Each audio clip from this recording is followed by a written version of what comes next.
I'm Kris Sims. And I'm Aaron Wudrick. And this is the Canadian Taxpayers Podcast. We're dedicated to lower taxes, less waste, and more accountable government. On today's show, we're going to take a deep dive into the dubious plans for a federal wealth tax and how that's likely to backfire spectacularly. Spoiler alert, there's not enough rich people to carry all of Canada.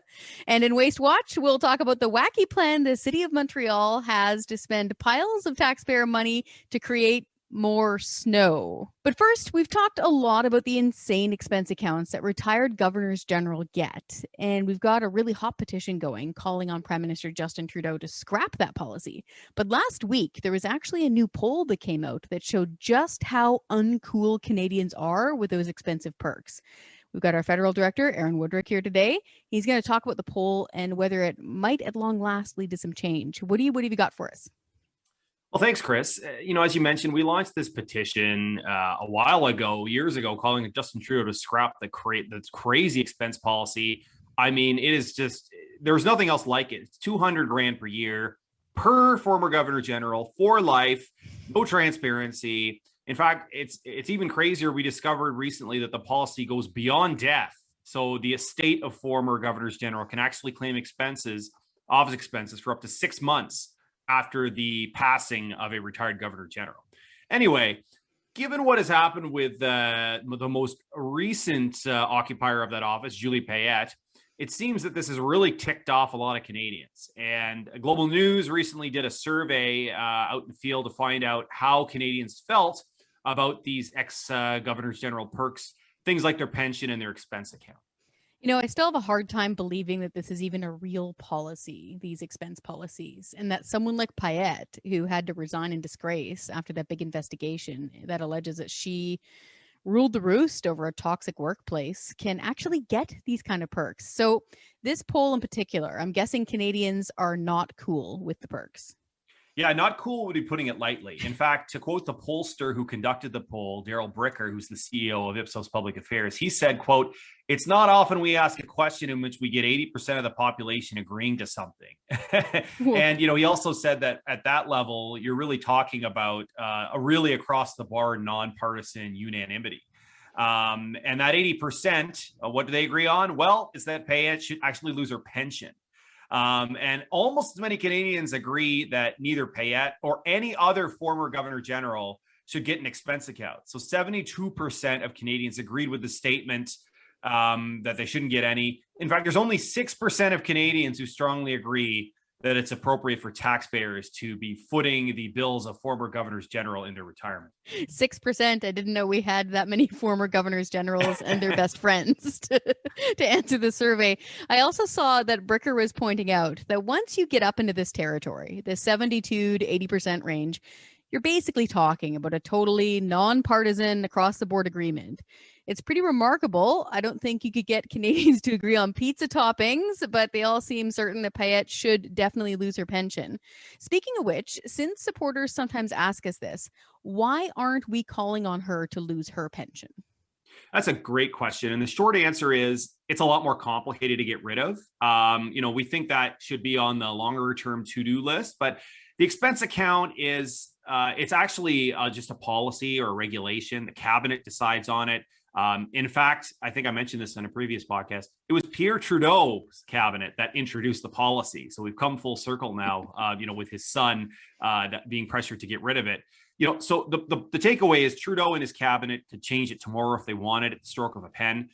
So we're targeting the most expensive thing. That's also the simplest thing to eliminate. So there's no excuses for Trudeau or anyone to drag their feet. It's actually pretty shocking when you think about it that they haven't dealt with this, considering these polling numbers. This policy, as you said, has been around since 1979. That's almost as old as I am. There have been multiple unflattering news stories about it over the last 10 years. You think this would be low-hanging fruit. Why haven't they got rid of this? Yeah, and you'd think so, but they seem to be holding their cards really close to their chests, even though, as things like this poll show, it's not as if scrapping it wouldn't be popular. Now, as far as the petition goes that we launched, how is it doing? I'm guessing it's doing pretty well. Yeah, really well. In fact, just a couple of weeks ago, we hit a huge milestone. We got 100,000 signatures on it already. That's amazing. Just goes to show you that this is something Canadians care a lot about, even though the story itself hasn't really been getting that much attention in the news. Yeah, it's been interesting to watch the petition really keep rolling, even without a lot of attention in the media. I haven't checked the numbers this week, but I'm confident we're well past 100,000 now. Which reminds me, if you're listening to this podcast and you haven't signed it, you should. You can find it on our website at taxpayer.com. And if you have signed it, thank you very much. Please share it with a friend. And so I'm guessing we're going to be delivering this thing soon. Are you going to put on your mucklucks and head outside? I think so. Canadians need to have their voices heard. And, physically delivering these petitions can be a powerful symbol, sort of an exclamation mark of sorts to really drive the point home with the Trudeau government. And look, it's a rare slam dunk since there's basically nobody on the other side of this issue, unless maybe you could count some former governors general. So hopefully, he'll do the right thing and get rid of it. This is Deep Dive, the part of the show where we take a closer look into the important issues of the day. I'm your host, Franco Terrazzano, and today I'll be talking to our Ontario Director Jasmine Moulton about the federal government's rhetoric about making the rich pay for the recovery and the possibility of a wealth tax in Canada. Now, the Liberals have said that they won't be raising taxes to pay for all this, but the NDP are calling on them to make the rich pay. And the spring budget is coming up right around the corner. So, Jasmine, what do you think this all means? And should our listeners be worried about a potential wealth tax coming from Ottawa? All right. Well, anytime that the government is spiraling deep into debt and they say they're not going to raise your taxes, yes, you should absolutely be worried, because that is the inevitable outcome when they can't cover their own bills, is our taxes are going to go up. But Franco, it's interesting when you talk about they have this rhetoric about making the rich pay for the recovery, because there might be some of our listeners who say, great, that gets me off the hook. Awesome, let's do it. But we crunch the numbers here at the Taxpayers Federation, and a wealth tax, as they're currently talking about, would only cover 3 days of Justin Trudeau's spending. 3 days of covering the Prime Minister's spending. Now, that's some context. And just to give our listeners a little bit of extra context, total federal program spending for the 2019 year was a little over $360 billion. Now in 2020, that number jumped to a little over $640 billion. So that means that the 2020 deficit alone is bigger than the entire budget last year. Now, the way the NDP are talking about a wealth tax makes it sound like it's some type of silver bullet solution that would solve all of Canada's government budget challenges. But you're saying it might only cover 3 days of Trudeau's spending. So what do you mean by might? Yeah, you're right, Franco. So the Parliamentary Budget Office said that maybe a wealth tax would have brought in $5.6 billion this year. But there's an important caveat, because they also said in the report, and I quote, a behavioral response could be expected, and therefore its projections are, quote, highly uncertain. So Franco, it might have brought in $5.6 billion this year. Maybe it wouldn't have worked at all. We have no idea. Yeah, sounds like a whole lot of mights here.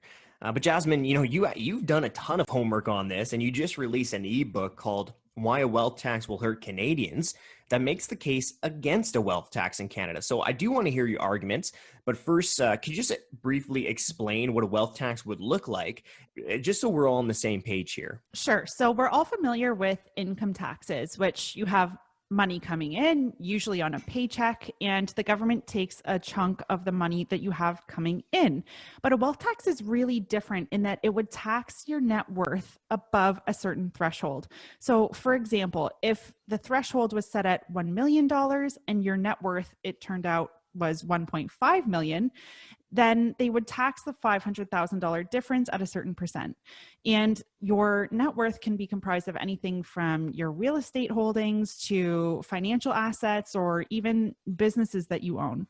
So the NDP, when they suggested a wealth tax, suggested setting the threshold initially at $20 million, which might have some of our listeners a little more relaxed, thinking, okay, this might not apply to me. But there are a lot of groups in Canada that have called for a much lower threshold. And if we look at the Green Party in New Zealand, for example, they suggested a threshold set at $1 million.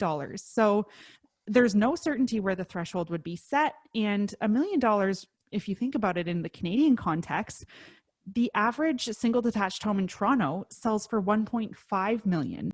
So you'd have a lot of people affected by a wealth tax that you might not think. In fact, even farmers, they would be a huge target for the wealth tax because, Franco, when you think of all the capital that they have tied up in, land that they farm or equipment or a quota for their livestock, even though they might feel cash poor, they really would most likely be hit by a wealth tax. If farmers might be getting hit with the wealth tax, then everybody who eats food in Canada will be sharing in those higher costs. And if we say that everyone who eats food in Canada may be facing higher costs, then it really is everyone in Canada might be facing higher costs from a wealth tax. But, I think there's a distinction here because people think that farmers aren't billionaires. They think it's pretty different. I mean, I know I think of farmers and billionaires differently. So what would you say to people who argue that the government should be taking more wealth from the wealthy? Well, Franco, I think that fundamentally they would misunderstand how wealth works. It's not like they've got big heaps of, cash. It's really tied up oftentimes in equity in businesses. And again, I worry that what a wealth tax would essentially be allowing the government to do is take a chunk year over year out of those businesses. Not only would this disincentivize entrepreneurialism in Canada, but Franco, I think it would also really hinder economic growth when you're taking money out of businesses and putting it into the government's hands instead. Yeah, and that's such an important part here, especially with the context of what Canada's currently facing, right? The last thing that we want to be doing right now is discouraging entrepreneurs and small businesses and hindering economic growth. That is the last possible thing that we should be doing here in Canada. Now, that's a key problem, but I know there's a lot of other key problems with a wealth tax. And in your report, you also mention administrative complexity would be an issue. So what do you mean by that?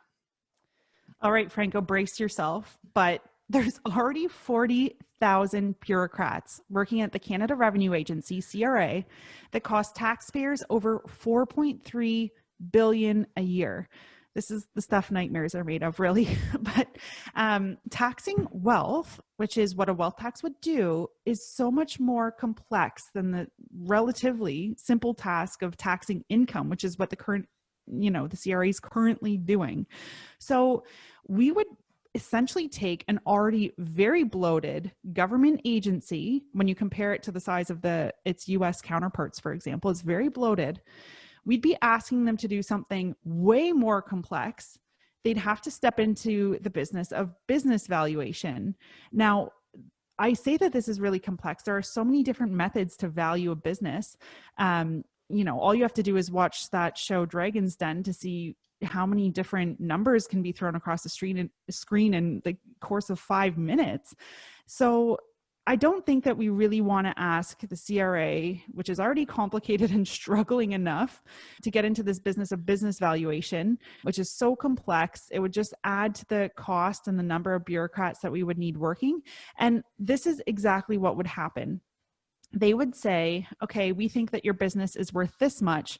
The business owner will argue that it's worth less because, again, there's so much complexity in valuing businesses. And then when they have to fight that out in court, it's going to be taxpayers footing the legal bills for all of this. So it's just going to be so, so expensive. Well, I mean, this really sounds like a bureaucrat's dream. But I really don't know too many taxpayers who'd be laying awake at night hoping that we could be paying more taxes to cover higher costs for our tax collectors over at the CRA. Well, your report, it also mentions another problem, and that's that a lot of countries have tried wealth taxes but abandoned them. So what are the reasons why these other countries said goodbye to their wealth taxes? And I think that that's really the strongest argument against one, is that countries have tried this and gotten rid of the wealth tax because it just doesn't work. 12 European countries had wealth taxes back in the 90s. Only 3 still do today. And the reason they got rid of them is due to higher than expected administrative costs, lower than expected revenues. But here's the real kicker. Rich people all left their countries. So there's this report out from the New World Wealth Forum Consulting Group, and they estimate that 42,000 millionaires left France when it had its wealth tax. So that should terrify everyone, Franco, because in Canada, I took a quick look just at income earners, and the top 10% of income earners in Canada pay the lion's share of income tax in Canada. The top 10% of earners pay 54% of income taxes in Canada. So if you're going to come up with government policies that punish them and target them, and they end up leaving, that means that now the rest of us have to pick up a bigger tax burden. Yeah, and I don't think that's the situation that we want here in Canada. But, you know, really this wealth tax really sounds like it's plagued with so many problems that it wouldn't be worth the uncertain chance that it might cover 3 days of Trudeau spending. But I know critics are going to be asking us, well, okay, if not a wealth tax, then what? So Jasmine, if not a wealth tax, then what? Well, Franco, I think of a wealth tax kind of like a diet pill. So the government's looking for a quick fix. It has this problem. It's looking for a quick fix and an easy solution. But the problem is it could have some really nasty side effects. The real solution here is that the government needs to put in the hard work of making some tough decisions to cut back its spending. So politicians like to pretend that saving money has to be really painful, like through cuts to healthcare. But why not start instead by trimming back bloated bureaucracies, for example, or bringing government employee back in line with reality? That would save billions in Ontario, where I live. Or we could look at ending corporate welfare, for example. Governments handed out $500 million to the Ford Motor Company, which is 12th on the Fortune 500 list, while taxpayers were losing their jobs. So there are a lot of ways governments could save money. And Franco, that's what they need to be doing instead of looking for ways to tax us more. Well, Jasmine, thanks so much for coming on the show and really sounding the alarm about a potential wealth tax in Canada. Now, we're going to link in the show notes to your ebook so our listeners can dive even further into all that good info. This is Waste Watch. It's the part of the show where we talk about the stupid things governments are doing with your money. This one, sit back and relax. Get yourself some hot chocolate. Put on, some cozy slippers, because this is a very winter story. It's a bit of an update. We're telling you the next step on a story we broke earlier. Renaud, our Quebec director, what in the world do you guys have going on there now? Well, thanks, Todd. Do you remember a couple of weeks ago when we talked about how Montreal was blowing money on some snow-making equipment? Yeah, not snow removal equipment, snow-making equipment. I feel like we got to be real clear about that right from the start. Okay, I remember they spent a bunch of money on making snow in Montreal. What's the next step here? Well, we just heard back from City Hall, and you won't believe just how expensive that thing ended up being. To make some snow, once again, not to remove it, but to make it, the city spent a whopping $63,000 on snowmaking equipment for 4 of its parks. $63,000 to make snow in a few parks in Montreal. It's crazy. And it's not like Montreal has a trouble with snow. They've got lots of snow in Montreal. So this is like Vancouver paying to have more rain, or here in Moose Jaw us paying for more wind. We got lots. We don't got to pay for more. What is going on here? This is crazy. I mean, crazy doesn't even begin to cut it. It's just absolutely ludicrous. And at the time, some staffer from the mayor's office was kind of pissed that we were calling them out on this and said that this whole thing, spending money on making snow, was necessary because of climate change. As if we'd solve the issue by forking over tens of thousands of dollars to make artificial snow every winter. But notwithstanding all of that, it's not like Montreal's winters were going away anytime soon. We checked the weather data, and it's been relatively consistent for the last couple of years. On average, Montreal gets a full 2 meters of snow every winter. Even in bad year, we still get 1.5 meters. It's not like It's not like we don't have enough snow. Right. It's not like it's notwithstanding climate change and all that things changing, you're still getting 4, 5, 6 feet of snow. This isn't going away tomorrow. Don't sell your snowblower tomorrow. It's still snowing in Montreal from time to time. And the crazy thing is here, so it doesn't cost a dime when the snow comes out of the sky. That part's free, and it seems like you've got a lot of that free snow fallen all over Montreal pretty well all winter long. Am I wrong about this? Oh, you're not wrong. Actually, not only is it not free, we have so much of it that we have to pay money to get rid of it. Every year, Montreal budgets about 150 million bucks on snow removal. Well, in the last 3 years, it busted that budget for 2 of them. And on the other one, it was pretty sure it was going to bust the budget, but ended up being like a couple of pennies under it. So it's not like Montreal really needs more snow. We've got plenty of it. If there's no snow in city parks, the only thing that the bureaucrats over at the Parks and Recs department have to do is to sit on their asses and wait a couple more days for Mother Nature to take care of the issue for us. There's no need to spend a single penny on this. You know, I think there might be a forgotten hero in this story, honestly. Like, who's the salesperson who sold this to the city? Like, if you can sell snow to Montreal, you're a pretty good salesperson. Like, that guy should have got a bonus. But on the other side of it, I don't know whether this is fair or not. You know, folks at home, you can debate this. But sometimes the good folks over at the city in the Parks and Rec department, sometimes we make fun of them for not doing much. You know?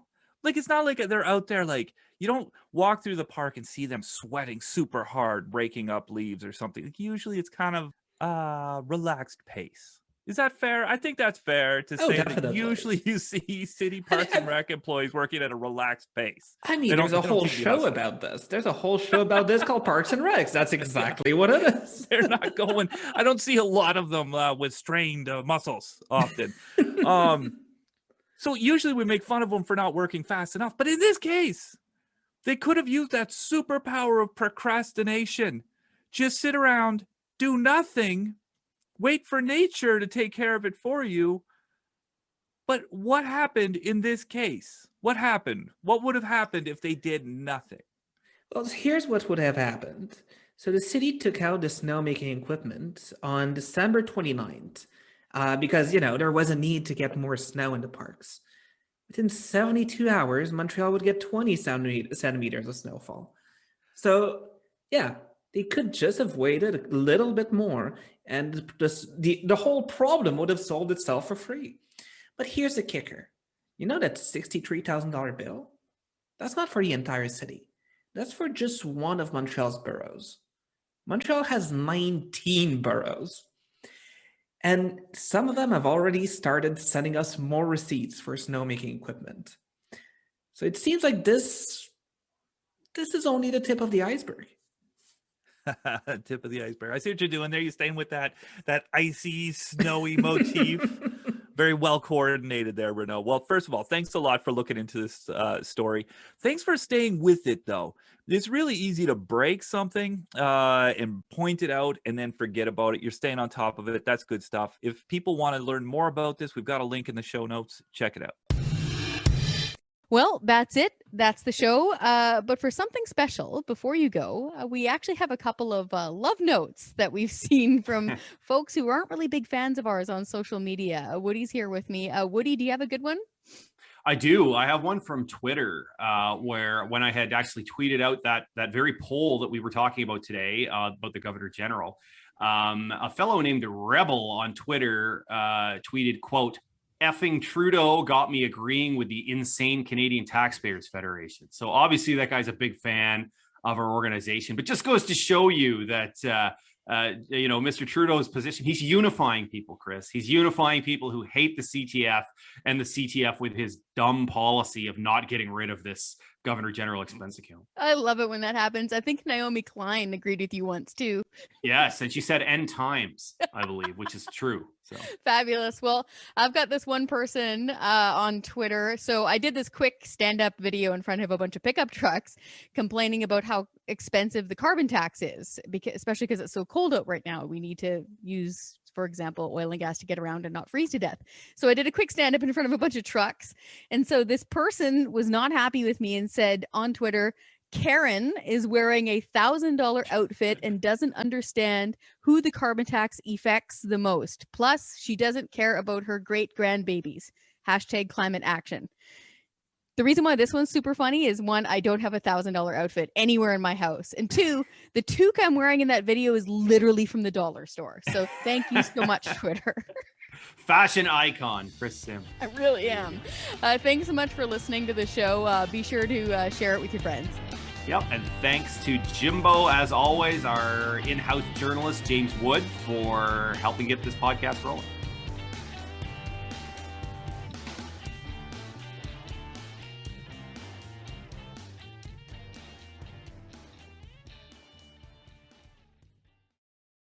Hi, I'm Scott Hennig, President of the Canadian Taxpayers Federation. If you've got another minute, I'd like to ask you to think about the one person you know that would really enjoy listening to this podcast.